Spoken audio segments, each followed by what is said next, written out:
Halo teman-teman semua, selamat datang kembali di YouTube channel saya. Nama saya adalah Kevin Saidi. Pada YouTube channel ini teman-teman akan menemukan informasi menarik seputaran cryptocurrency. So make sure teman-teman subscribe channel ini supaya nggak ketinggalan informasi dan konten seputaran cryptocurrency. Dan teman-teman, pada kesempatan kali ini kita akan berikan update seputaran Bitcoin, terutama pasca FOMC tadi malam, teman-teman. Tadi sekitar 18 jam yang lalu kita ada live streaming. Ini seru banget ya, kita banyak ngobrol-ngobrol sama para viewers dan ada bercanda. Ya intinya kita ngobrol santai, makanya judulnya live santai teman-teman. Nah, pada kesempatan atau di video kali ini kita akan bahas spesifik tentang kondisi Bitcoin. But before kita masuk ke dalam pembahasan seputaran Bitcoin, kita akan masuk ke dalam news yang mungkin akan mempengaruhi pergerakan Bitcoin di pekan ini, teman-teman. Nah, pertama kita udah bahas tentang FOMC. Jadi untuk beberapa hal yang perlu teman-teman pahami terkait dengan FOMC. FOMC itu menurut saya ada beberapa key point penting ya. Beberapanya menurut saya ini ada yang masuk akal dan menurut saya ada yang kurang begitu masuk akal. Pertama, teman-teman, proses tapering itu udah pasti dijalanin dan prosesnya itu berdasarkan pernyataan si Jerome Powell kemarin itu sudah confirm akan dipercepat, teman-teman. Jadi intinya yang tadinya sebulanan itu sekitar 15 billion dollar sekarang jadi 30 billion dollar dan diekspektasikan akan selesai di pertengahan bulan Maret. Nah, kalau misalkan nanti setelah pertengahan bulan Maret akan beres, itu diekspektasi inflasi rate-nya mereka tuh menurun. Oke? Itu pertama, teman-teman. Ya memang sih nggak langsung directly, pasti akan berproses, teman-teman. Cuma setidaknya laju inflasinya mereka itu akan tertahan di angka 6,8% lah istilahnya, tertingginya gitu loh, itu ekspektasi mereka. Dan setelah itu untuk mengurangi kondisi inflasi yang lebih jauh, menurunkan nilai inflasi rate mereka akan meningkatkan suku bunga Amerika atau suku bunga perbankan Amerika atau suku bunga US dollar sebanyak 3 kali di tahun 2022. Tentunya hal ini akan menguatkan greenback atau nilai mata uang dolar dan secara inflasi rate itu kemungkinan akan menurun drastis gitu. Yang sebenarnya diekspektasi itu adalah turun sampai 2,6%. Tapi sebenarnya menurut saya ini agak kurang masuk akal. Karena dari 6,8% turun ke 2,6% itu benar-benar butuh effort banget, teman-teman. Mungkin bisa lebih cepat kalau proses tapering dan kenaikan suku bunga itu dijalankan berbarengan. Which means ini sebenarnya akan sangat beresiko untuk keadaan ekonomi global termasuk stok dan juga cryptocurrency. Tapi untungnya kemarin dari keputusannya ternyata di-split, teman-teman, prosesnya. Dia mau proses taperingnya selesai dulu, baru kemudian dia suku bunganya diterusin atau ditingkatkan, teman-teman. Lalu ada beberapa hal lagi yang saya ingat membahas tentang kondisi Omicron, ya itu tetap sebagai salah satu kondisi yang perlu diantisipasi mereka untuk melemahkan nilai perekonomian di Amerika Serikat. Jadi balik lagi, teman-teman, ya sebenarnya sih kalau dari pembahasan kemarin itu kurang lebihnya sesuai dengan ekspektasi para investor, sehingga berdasarkan informasi yang mereka dapatkan mereka akhirnya taking action. Makanya kalau kita lihat Bitcoin itu rebound sesaat, teman-teman, ya. Dan sekarang diperdagangkan di kisaran 48.000 dolar. Jadi kalau misalnya teman-teman lihat, ini kita lagi buka chart Solana tadi ya. Ya kalau misalnya teman-teman lihat nih, untuk posisi Bitcoin saat ini diperdagangkan di kisaran area 48.600 dolar. Dan sebenarnya ada beberapa hal penting yang perlu saya sampaikan terkait dengan kondisi Bitcoin. Jadi setelah saya checking news tadi, ternyata untuk pekan ini itu masih ada satu kemungkinan lagi kita akan melihat Bitcoin itu masih dibayang-bayangi oleh bears ya. Artinya masih dibayang-bayangi oleh sellers karena ternyata di akhir pekan ini, tepatnya itu tanggal 17 besok, teman-teman, itu akan ada kontrak options yang expired. Nah, buat teman-teman yang nggak tahu, options itu adalah salah satu fitur kayak semacam insurance yang ada di kondisi, maksudnya yang ada di financial market ya. Untuk spesifik penjelasannya seperti apa, mungkin nanti akan saya jelaskan terpisah kalau misalkan memang teman-teman tertarik untuk tahu lebih jauh tentang options. Tapi sebenarnya nggak penting juga saya bahas ya, karena belum tentu kita semua trading options gitu, atau kita menggunakan options untuk menginsurancekan posisi trading kita, teman-teman. Nah, sekilas saja yang akan saya bahas. Jadi di sini disampaikan ada sekitaran 755 juta dolar options yang akan expired per tanggal 17 Desember sekitar jam 8 pagi ya. Kalau nggak salah, teman-teman, saya cek. Nah, ini ya sekitar jam 8 pagi di waktu Universal Time Center. Jadi yang dimaksud ini adalah jam 8 pagi. Kalau misalkan kita kan GMT plus 7, berarti teman-teman tinggal tambahkan 7 jam, which means kurang lebih sekitar jam 3.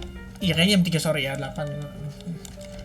Ya kayaknya sekitar jam 3 sore, teman-teman, itu akan ada kontrak yang expired. Dan semua ini tergantung dari harga Bitcoin pada saat kontrak ini expired, teman-teman. Jadi kalau misalnya posisi Bitcoin itu berada di kisaran angka 45.000 sampai 47.000 dolar. Itu yang expired dari posisi short, yang tereksekusi dari posisi short itu ada sekitar 2.400 transactions teman-teman.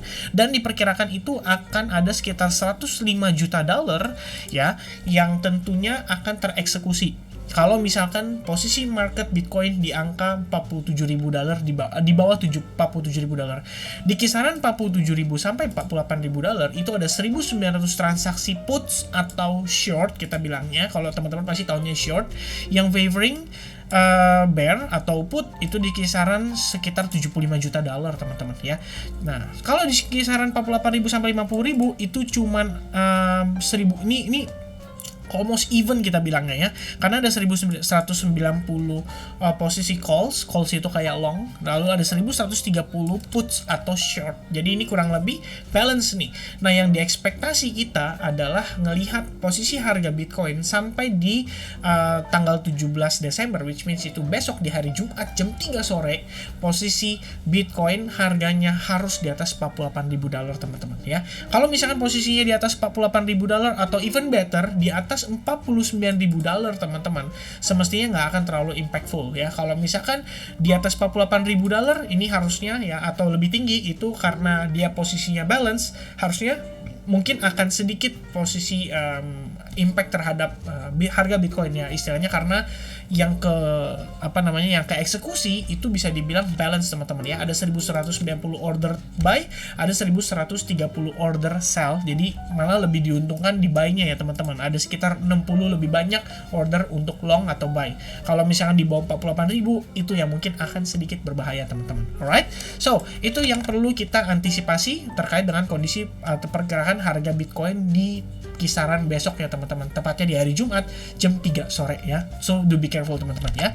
Kita belum selesai nih ya. Ini masih pertandingan ya, masih ada kemungkinan buruknya teman-teman ya. Oke.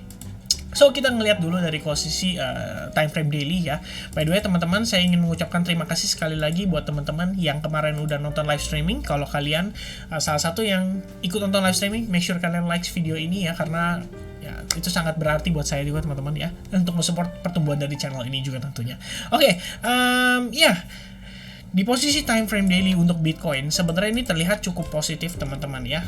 Kita bisa bilang closing kemarin lah yang bisa kita katakan cukup positif, karena ada tail yang cukup panjang mengindikasikan bahwa buyers itu taking control kembali atas posisi penurunan kemarin, di mana lowest point-nya itu berada di kisaran 46.700 dolar dan akhirnya kita closing itu di kisaran 48.800 dolar teman-teman. Ini sebenarnya cukup positif untuk posisi pergerakan Bitcoin, karena tadi kalau saya tambahkan teman-teman, ini kita munculkan EMA 200 ya, atau moving average 200 ya. Pada dasarnya secara moving average 200 sendiri, posisi kita itu sekarang bertahan precisely di atas EMA 200 teman-teman.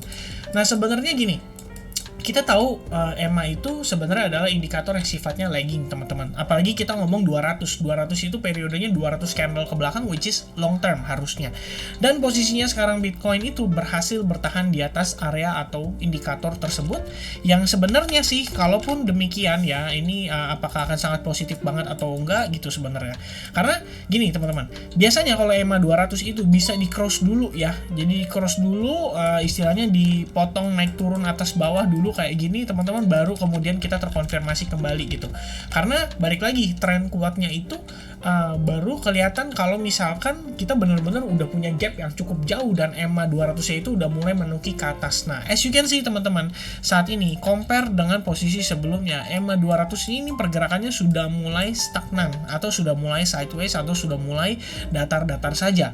Maka sebenarnya secara momentum bullish, secara jangka pendek atau yang kita bisa bilang posisi saat ini, ya itu seharusnya nggak akan terlalu signifikan banget teman-teman ya. Butuh pergerakan lebih dari 3 bulan atau 4 bulan untuk menggerakkan si EMA 200 ini menuju ke pergerakan yang eksponensial atau yang cenderung naik teman-teman.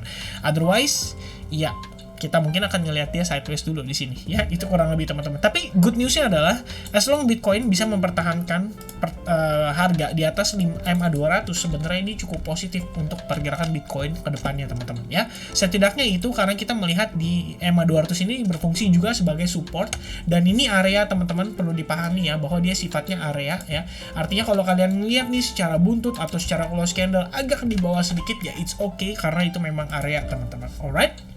Nah, lalu tambahannya adalah posisi Bitcoin sendiri itu membentuk semacam falling wedge pattern ya, atau descending channel, which means kalau misalkan kita kembali terreject atas area ini tentunya akan menjadi indikasi yang kurang begitu bagus, karena dalam beberapa jam ke depan kita akan melihat posisi Bitcoin, saya hitung teman-teman, 3 jam ditambah, bukan 3 jam ya, dari jam 15 jam ditambah kurang lebih 2 jam, berarti kurang lebih 17 jam ke depan teman-teman ya. Posisi Bitcoin itu kalau bisa jangan terreject dulu ya, alangkah lebih bagus justru kalau dia bisa breakout ke atas gitu, karena ini artinya kita akan jauh dari kemungkinan proses order yang bisa dieksekusi oleh si sellers atau shortnya itu teman-teman. Alright, nah itu adalah posisi untuk time frame daily saat ini ya. Jadi saya pikir ya kita harus pertahankan atau harus maintain posisi Bitcoin setidaknya testing di atas area $49.000 teman-teman. Dan secara support perlu diperhatikan teman-teman ya, bahwa di kisaran $53.000 lah ini akan menjadi support kuat bagi Bitcoin. Jadi before Bitcoin bisa break $53.000, maka overall ini masih akan memungkinkan sellers untuk kembali masuk ke market dan memberikan pressure atas pergerakan Bitcoin ya. Karena seperti yang kita tahu, posisi tapering kemarin sudah di-announce dan dia akan mempercepat prosesnya, which means ya ini nggak bisa dikatakan cukup baik untuk posisi cryptocurrency ya, karena akan ada penurunan transaksi terutama bagi financial institution untuk mengalokasikan dana kembali ke cryptocurrency ya, karena akan ada dana yang istilahnya tidak digelontorkan lagi oleh si the Federal Reserve. Alright, so untuk posisi saat ini teman-teman, secara time frame hourly atau secara time frame 4 jam itu kita masih berada di dalam skenario yang sama seperti yang saya sempat sampaikan pada video tadi malam teman-teman, atau live streaming tadi pagi lebih tepatnya. Kita ngelihat di sini membentuk semacam bullish engulfing pattern, dan setelah itu kita terlihat dia cukup sideways di kisaran area ini teman-teman. Nah, sebetulnya sih kalau dengan dia sideways di kisaran area ini, artinya Bitcoin ini ada upaya untuk meng-create yang namanya new base, sehingga kita bisa consider ini sebagai potential higher low sequence teman-teman. Jadi higher low sequence itu berpotensi sedang coba untuk di-build oleh si Bitcoin itu sendiri ya, until dia bisa breakout dari descending channel dan juga dari si falling wedge patternnya. Baru kemudian kita bisa katakan Bitcoin setidaknya nih secara pergerakan atau momentum itu mulai masuk ke fase bullishnya, dan itu mungkin di kisaran 30-40% teman-teman.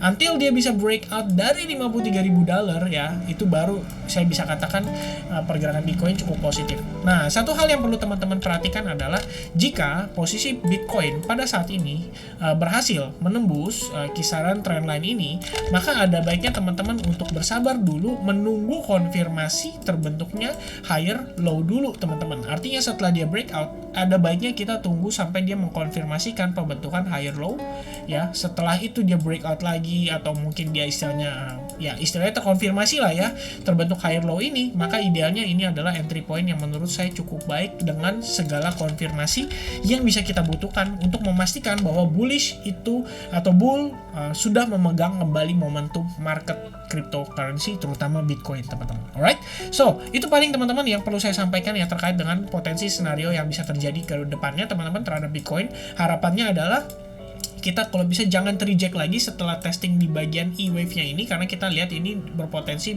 istilahnya bergerak sebanyak 5 wave ya. Dan kalau misalnya kita terreject dari sana, maka potensinya cukup besar bagi Bitcoin untuk kembali turun atau terkoreksi. Nah, oleh karena itu, dengan momentum yang kita punya saat ini, teman-teman bisa perhatikan ya, ini terbentuk semacam double bottom pattern ya. Di saat yang sama juga kita melihat dia terbentuk yang namanya V-formation pattern ya, atau ya V-formation, which is kurang lebih kayak gini, dan cenderung lebih kuat di buyer-nya teman-teman. Maka sekarang harapannya atau ekspektasinya adalah sideways ini bisa ngelit Bitcoin menuju ke rebound yang cukup signifikan teman-teman ya. Untuk sementara kita ngelihat dia sideways di kisaran area ini, which means ini ada kemungkinan dia ngebentuk semacam base seperti yang tadi saya sampaikan.